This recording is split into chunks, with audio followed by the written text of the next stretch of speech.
La siguiente comunicación es repercusiones forenses del juego patológico en procedimientos penales. Discúlpame, Javi, por haberme trabado. Va a ser Javier González Moreno y se va a presentar a sí mismo y va a empezar. Muy buenas tardes. Sí, soy Javier González Moreno. Estoy muy contento de estar aquí y nada intimidado por todas esas cámaras. Y mi exposición va a ir sobre, pues eso, cómo una patología como el juego patológico influye en las sentencias de procedimientos penales. Voy a empezar hablando de que en España nos encanta jugar, muchísimo. Hay más de 3.000 casas de apuestas. España encabeza la lista de Europa como el país que más dinero se gasta en juegos de azar. Podéis ver esos números enormes. 1.600.070 personas tienen problemas con el juego y 600.000 de esos son jugadores patológicos. A mí con estos números, como yo no gestiono tanto cero en la vida en ningún aspecto, a mí me cuesta saber cuánta gente es esto. Así que para poner en concepto, si les pasa como a mí, 600.000 personas son toda la gente que vive en Zaragoza ciudad. Todo Zaragoza, jugadores patológicos, ya lo tenéis. Y eso sería el total en España. Y una ciudad en la que viva 1.670.000 personas aproximadamente, Barcelona. Toda Barcelona, personas con problemas del juego. Esto nos da un 1,5% de las personas adultas de este país tiene problemas con el juego. Y es muy específico porque entre el 1,2 y el 1,3 las tiene con las máquinas tragaperras. ¿Por qué con las máquinas tragaperras? Porque son el juego de azar más accesible de este país, porque no solo se encuentra en las casas de apuestas. Si quieres jugar a Blackjack, tienes que irte a una casa de apuestas.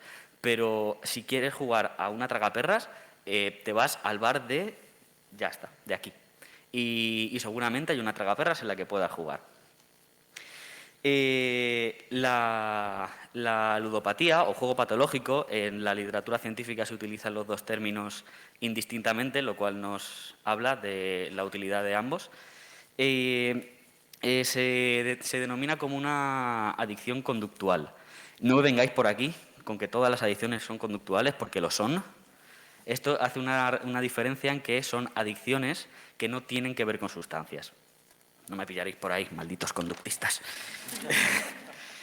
La metodología... Uy, qué sensible la rueda. La metodología que yo seguí para hacer este trabajo fue revisar los últimos descubrimientos en literatura científica sobre psicología, en delictología y en las sentencias que nos da nuestro Tribunal Supremo. ¿Por qué el Tribunal Supremo? Porque es el que sienta jurisprudencia en este país, el Constitucional y el Supremo. ¿Qué quiere decir que sienta jurisprudencia? Que lo que dice el Supremo funciona para el resto de cosas. Funciona como si fuera ley escrita, aunque no esté escrita como tal. En estas sentencias que escogí en las que obviamente la patología, el juego patológico, fuera importante en la resolución de las sentencias. Porque si no, no sé qué hacemos aquí. Y cogí en los últimos 10 años, obviamente para que la información estuviera actualizada. Decir que sobre las sentencias empecé con 36 sentencias y después de 3 revisiones, 3 leídas de todas y cada una de esas 36, es una cosa que no recomiendo a nadie. Seguro que los libros que ha comentado mi compañero antes son mucho más interesantes. Acabaron con 22, porque entre fallos en la búsqueda y que no tenía que ver tanto la patología en la sentencia, pues se eliminaron. Vamos a hablar de cómo se aborda clínicamente todo esto, porque cuando hablamos de repercusiones forenses hay que tener en cuenta que un psicólogo forense tiene un pelín de clínico, aunque no tenga el PIRNI en sanitario, tiene un poquito de clínico en el sentido de que tiene que conocer los problemas psicológicos, tiene que conocer cómo se desarrollan, se mantienen y demás, pero también tiene que tener muy en cuenta, y aquí viene la parte psicolegal, la parte forense, en la que todo eso a los órganos de justicia le dan igual. Y los órganos de justicia no funcionan con conceptos psicológicos, funcionan con conceptos jurídicos, conceptos que los psicólogos forenses tenemos que entender y tenemos que traducir primero con lo que nos piden y después conforme se lo vamos a dar. Así que el abordaje para este tipo de cuestiones es primero clínico y después psicolegal. Vamos con el clínico. Si veis ahí DSM-5, todavía no me crucifiquéis. Es broma, es broma. Bueno, para empezar, no hay evidencia no hay evidencia suficiente como para hablar de un tipo de personalidad de jugador patológico o de adicto en general. Lo que sí que se puede hacer es un análisis demográfico, que normalmente son de 2 a 3 hombres son jugadores patológicos por cada mujer, suelen ir entre los 18 y los 40 años, aunque el 40% son entre los 18 y los 30. Esto nos habla también un poco de ese problema de jugadores patológicos menores de edad, que parece que no existen porque legalmente no pueden jugar, pero hacedme caso que existen, y si alguien con 18 años es jugador patológico, os prometo, me corto la mano ahora mismo de que no se ha hecho jugador patológico con 18 años. Normalmente suelen ser personas con un nivel educativo bajo, suelen vivir en grandes ciudades donde la densidad de casas de apuestas por habitante suele ser mayor y suele tirar a clase media baja. Podéis contener vuestra sorpresa con que este tipo de problemas afecten más a personas en situación de vulnerabilidad. Contened vuestra sorpresa. ¿Cómo se empieza a desarrollar el juego patológico? Pues desde el análisis de conducta, el juego patológico suele empezar con el incentivo económico. ¿Pero cómo funciona esto? Pues lo explican los autores conductistas en la investigación que se centra en ese enfoque. Lo hace desde un programa de reforzamiento de razón variable. Punto y pelota. ¿Cómo funciona esto? Pues esto quiere decir que para que la persona a la que se le está aplicando ese programa reciba el reforzador, que es que las monedas hagan clink, clink, clink y clink, sus propias monedas tienen que hacer clink un número variable de veces por cada vez que se presenta el reforzador. Esto hace que la variabilidad y la imprevisibilidad de la aparición del reforzador hace que las respuestas vayan subiendo muy rápidamente, y eso es pues la forma en la que una persona se convierte en un jugador patológico. Normalmente, como he dicho, al principio suele ser el motivo económico, pero conforme este problema va avanzando van apareciendo otras cosas, porque como siempre la casa gana, y si la casa gana tú pierdes. Y normalmente no solo se juega para ganar dinero, sino para compensar ese dinero que has perdido. Y no solo para compensar ese dinero que has perdido, porque tú como has perdido dinero te sientes muy mal y te da una ansiedad intensa. Y muchas veces se juega no para conseguir dinero, sino por el hecho de conseguir dinero, sino para aliviar esa ansiedad de no he perdido dinero. Y eso también influye muchísimo a la hora de coger y desarrollar un problema, porque seguro que conocéis gente que pues echa la quiniela. Y la quiniela pues la echa cada jornada y tiene sus cosas. Y a veces pierde, a veces gana, pero es que el jugador patológico, sobre todo en las máquinas tragaperras, es tan accesible y es tan fácil que te llegue, que llegar a ellas, que es mucho más fácil que se cree el problema. Normalmente, a la hora de coger y empezar con esto, es muy importante cómo funcionan el tema de carteles, anuncios de televisión, anuncios en aplicaciones móviles, grandes personalidades haciendo este tipo de anuncios. Eso funciona mucho como modificador a la hora de que se establezca una cadena funcional, porque si una persona no tiene ninguna información de qué es apostar, pues es bastante probable, tanto como que apueste, como de que de ahí vaya a haber un problema. Pero si nos bombardean constantemente con esa información, es mucho más fácil llegar a ese llegar a ese problema. Los investigadores cognitivos, he dicho cognitivos, añaden a esto la presencia de las distorsiones cognitivas con respecto al juego. Un jugador patológico presenta muchas más distorsiones cognitivas, tanto en general como sobre el propio juego, que gente que no juega. Y, de hecho, también se encuentra, también los jugadores patológicos que están en prisión tienen estas distorsiones cognitivas, están mucho más presentes que en jugadores patológicos que simplemente no juegan, que no están en la cárcel. Estas distorsiones cognitivas suelen ser la ilusión de control, en el sentido de si yo entro con el pie derecho al bar, es más probable que gane, o si meto la moneda de esta forma, es más probable que gane. También suelen tener una percepción distorsionada, en el sentido de perciben sus ganancias más de lo que perciben sus pérdidas, incluso llegan a percibir sus pérdidas como casi ganancias.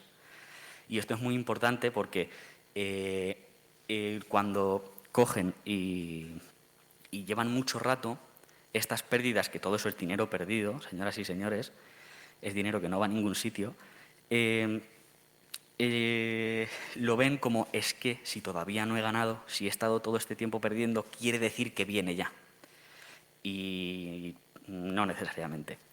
O también esto se relaciona con una distorsión cognitiva de locus de control interno con respecto a las ganancias, o sea, si he ganado es porque yo he hecho algo para ganar, y locus de control externo para las pérdidas, en el sentido de qué cabrón ese que ha venido antes, que yo acabo de dejar de jugar y ese tipo ha venido y ahora se lo ha llevado él. Es culpa suya. Bueno, también, simplemente para hablar desde una perspectiva pues más del DSM, que al final el DSM lo tenemos que controlar mucho, porque en una pericial el juez va a decir, vale, ¿y esto qué es un jugador patológico? ¿Esto de dónde te lo sacas? Y tú le puedes sacar pues un montón de bibliografía a su señoría, o puedes presentarle el manual diagnóstico y decir, mira, es esto. Y en el DSM no solo se habla del hecho de jugar, y que lo problemático sea el hecho de jugar, sino de que la persona se suele sentir nerviosa, irritada cuando no está jugando. Cuando no está jugando, todos sus pensamientos van a jugar. Tiene problemas con otras personas por el hecho de jugar, suelen prestarle dinero, y todo esto está muy relacionado. Ahora pasamos al abordaje psicolegal.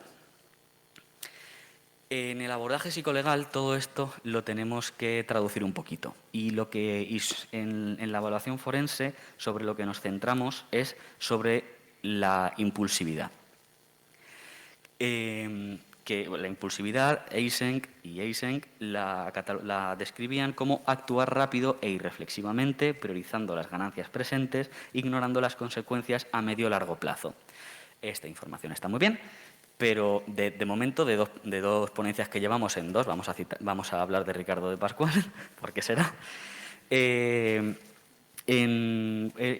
propone una definición de impulsividad desde el análisis de conducta, en la que se habla de que es un patrón conductual que se caracteriza por la baja latencia de respuesta una vez presentado el estímulo discriminativo, calificando como impulsivo aquel comportamiento resultante de que en el momento en el que en una situación de competición entre dos programas de reforzamiento se escoja por sistema y se escoja consistentemente en la dirección de ese programa de reforzamiento que nos provee del reforzador más inmediato.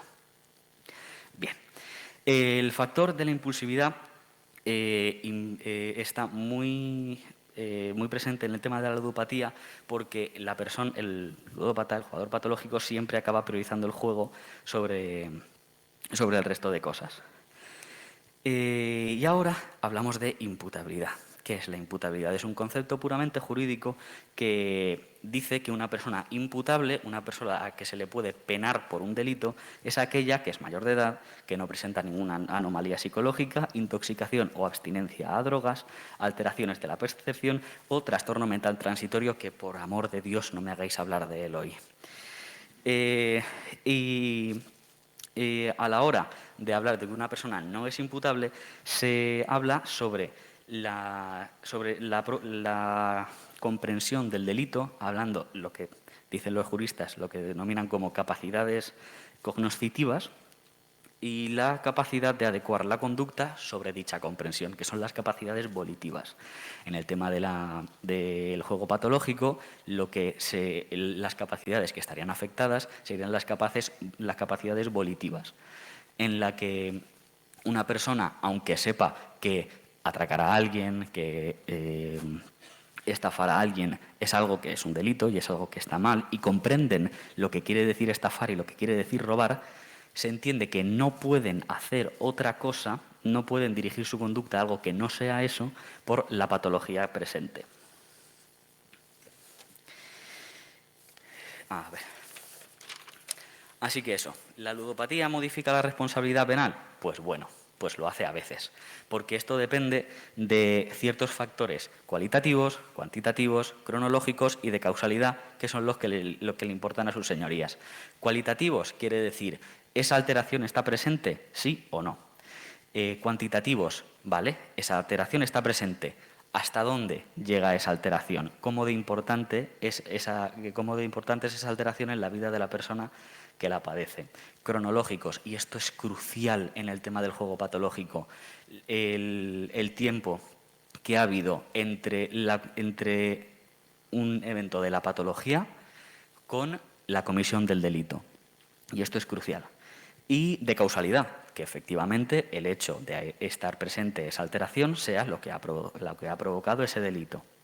Cuando estas cosas están presentes, se pueden aplicar según eximentes de responsabilidad, porque se entiende de que si una persona tiene estas capacidades alteradas, no es responsable de su propia conducta.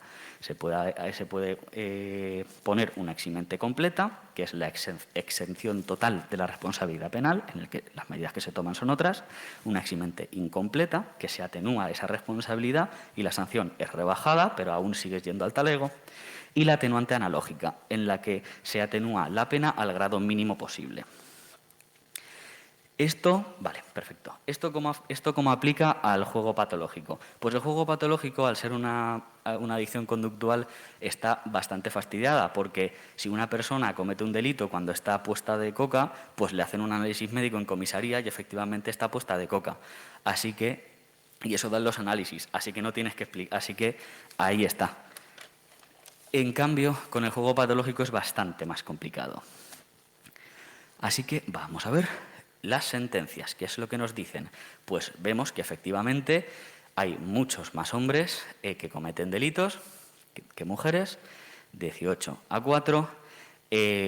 Normalmente en juego patológico suele haber comorbilidad con otras adicciones, que suelen ser el alcohol y el tabaco.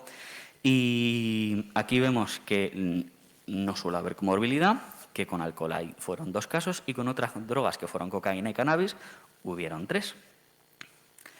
En las sentencias, pues los tipos de delitos, como dice la literatura científica, pues suele ser aprobación indebida, estafa, falsedad, malversación. Hay un asesinato y robo con violencia, que son los más comunes. Así que aquí estamos bien con la literatura científica. Y en el 59% de los casos no se aplicó ningún eximente. No se consideró que el juego patológico modificara lo suficiente estas capacidades volitivas. Y después, pues atenuantes analógicas y eximentes incompletas, nunca completas. Así que bueno, ¿qué nos dice todo esto? ¿Tiene que ver con algo con lo que os he dicho? Pues bueno, sí que vemos que en las sentencias vemos cositas que sí que tienen que ver con lo que os he comentado. Pero, por ejemplo, la comorbilidad con otras drogas no estaba presente. Pero esto tiene sentido porque estamos en el Tribunal Supremo. Para llegar al Tribunal Supremo, el proceso judicial ha tenido que escalar por otros tribunales. Cuando esta afectación es clara, normalmente no hay que recurrir para demostrar que es clara. Así que al Tribunal Supremo llegan las que, aunque es el que sienta su jurisprudencia y es el que sienta precedentes, suelen llegar los casos en este tipo en los que es un poco más peliagudo determinar esa influencia. ¿Se cumplen los criterios? Bueno, pues este es un melón. Porque sí, se cumplen, porque no puedes decir que no se cumplen, se cumplen. El problema está en cómo se conceptualiza el juego patológico en los tribunales y sobre el factor cronológico que os he comentado antes. Porque en muchas de las situaciones en las que no se aplica eximente, se hace porque no ha habido una correlación de tiempo o no ha habido un espacio de tiempo en el que esa persona ha jugado y ha cometido el delito. El tema está en el que el juego patológico no es jugar. El juego patológico lleva a bastantes más aspectos que parte del juego patológico es esas verbalizaciones que tienes de mierda, he perdido, no sé qué hacer, es que ahora me van a quitar la casa, es que lo tengo que recuperar. Y todo esto y ese tipo de cosas no se suelen tener tan en cuenta a la hora de aplicar eximentes y también forman parte del trastorno. Así que aquí hay que ponerse un poquito las pilas y hay que, en las periciales, eso pues la parte que me toca, que es la única sobre la que puedo hacer algo, hay que coger y tener muy claro a la hora de conceptualizar el problema qué es, cómo influye, porque es que al final esta gente está yendo a la cárcel. Y esto es un tema muy serio. Y hay que tener muy claro cómo afecta y cómo poder hacer justicia en este sentido. Porque normalmente cuando se aplica un eximente, esas personas van a centros, se rehabilitan y sus condiciones vitales mejoran considerablemente que si simplemente pues van a la cárcel. Y pues con eso sería todo.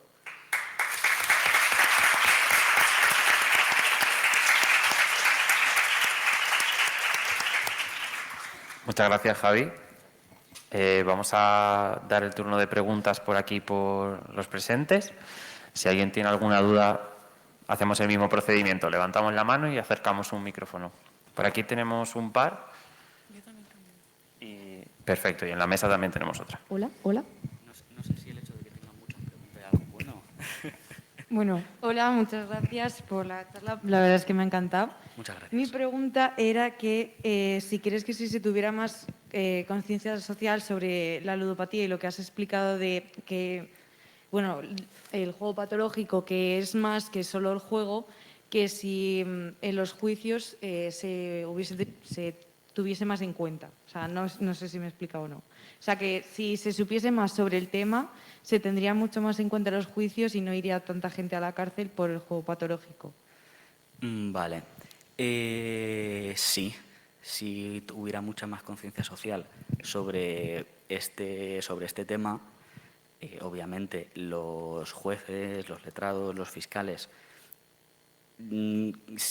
aunque no haya una formación específica, podrían, si tienen esta información, no hace falta que viniera el psicólogo forense a decirlo y ya lo tendrían en cuenta. Y si cuando el psicólogo forense lo dijera, si esos jueces tuvieran conciencia sobre este problema, pues lo tendrían más en cuenta. Vale, gracias. Considero. Sí, De sí. nuevo, no soy jurista, a lo mejor llega un jurista viendo esto y manda por el Twitch Sí, y en dice, plan, oye, tú que no. no tienes ni idea. Y es como, bueno, hago lo que puedo. Vale, gracias. ¿Alguien más? ¿Hay una en Twitch? Vale.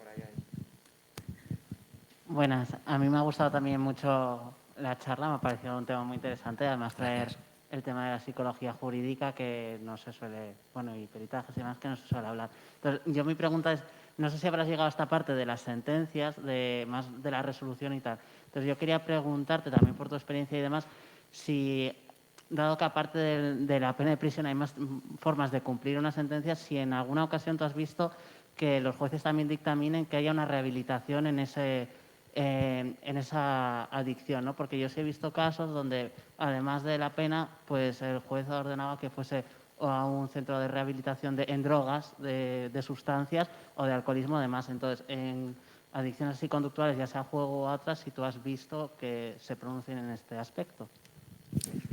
Muchas gracias por la pregunta. Sí, normalmente es lo que se suele hacer. Cuando se ve que esta patología ha influido en la comisión del delito, aunque no se aplique un eximente total, en plan, si hay pena, normalmente, si se determina que hay una adicción, los jueces normalmente suelen imponer una cantidad de sesiones en un centro especializado para este tipo de problemas. Normalmente es lo que se suele hacer. Me alegro. Gracias. Sí, la verdad que es lo suyo. Vale, tenemos una pregunta por el slide, te la voy a hacer, ¿vale? Me ha costado arrancar, disculpadme. ¿Qué pasa con la gente con adicción a las tragaperras que entra en la cárcel cuando sale? Es decir, ¿la no exposición suele ayudar o suele incentivar después la conducta de juego? Te la repito, tranquilo. ¿Qué pasa con la gente con adicción a las tragaperras que entra en la cárcel cuando sale, ¿vale? ¿La no exposición durante ese tiempo en la cárcel ayuda a reducir el juego patológico o bien es un incentivo para después de estar en la cárcel jugar más? Entiendo la pregunta y la verdad es que es buenísima, así que lamento doblemente el hecho de no poder responderla, porque no lo sé. No puedo responderla, lo siento mucho, pero no lo sé. No puedo dar una respuesta de, pues sí, mira, es esto, como le he hecho antes al compañero. No puedo, lo siento. Está bien, muchas gracias, Javi.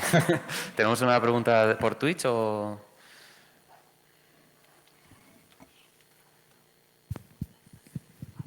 Vale, ha sido hace un rato, ¿vale? Nos han preguntado que si estabas hablando de específicamente personas que juegan a las tragamonedas, imagino que nos están escribiendo desde Latinoamérica también, por cierto, o si es en general a la ludopatía, con las características que estabas comentando, si se aplican a ludopatía en general. Vale. Pues sí, con el juego patológico no es algo específicamente con el tema de las tragaperras, pero durante mi exposición he estado hablando específicamente de las tragaperras porque es el juego de azar más prevalente en España y que más jugadores patológicos produce. Así que a la hora de estudiar juego patológico, pues casi quieras o no, te acabas centrando en las tragaperras. Pero sí, no es un concepto único y exclusivo de las tragaperras. Pero además es eso, como comentaba antes en los datos demográficos, si 1,5 adultos tienen problemas del juego, entre 1,2 y 1,3 lo tienen con las tragaperras. Así que es bastante significativo.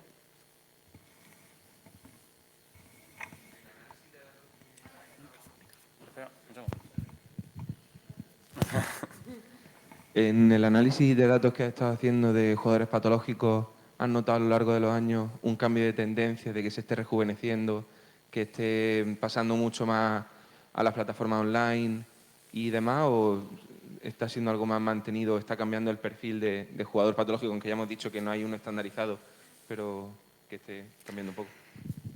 A la hora de hacer mi trabajo yo tuve en cuenta tema de tragaperras, pero es muy interesante esto que comentas con el juego online, porque aunque no lo he tenido en cuenta a la hora del trabajo, porque la bibliografía utilizada no lo tenía en cuenta, sí que se puede hablar de cómo el juego online puede facilitar mucho más este tipo de problemas, porque cuando tú coges y pones una tarjeta en una página de estas y juegas y juegas y juegas, no notas tanto el dinero que te estás gastando que el peso de las monedas que tienes en la cartera. Y que cuando lo abres para volver a jugar, ves que hay menos y ves que hay menos. Así que y parece como que el dinero online, como que el dinero que es una cifra y no una moneda, parece que no es tan dinero o no se tiene en cuenta. Por eso también se compra mucho, impulsivamente, se compra muchísimo más online. Porque que levante la mano en esta sala quien no ha comprado algo online a las 3 de la mañana. O en clase, esa es otra. Como que ese dinero parece que tiene menos valor y sí que ayuda a que se desarrolle este problema. Ali, tenemos una última pregunta por ahí, si nos da tiempo o... Vale, bueno, pues lo sentimos.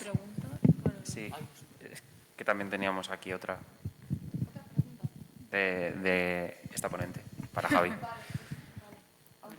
Luego tenemos 25 minutos, ¿vale? Vale, pues si puede ser lo más rápido posible.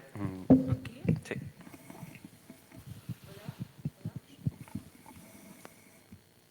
Hola, vale. Yo a lo mejor me caen algunos palos por hacerte esta pregunta, pero últimamente está muy de moda la inversión en criptomonedas. Ajá.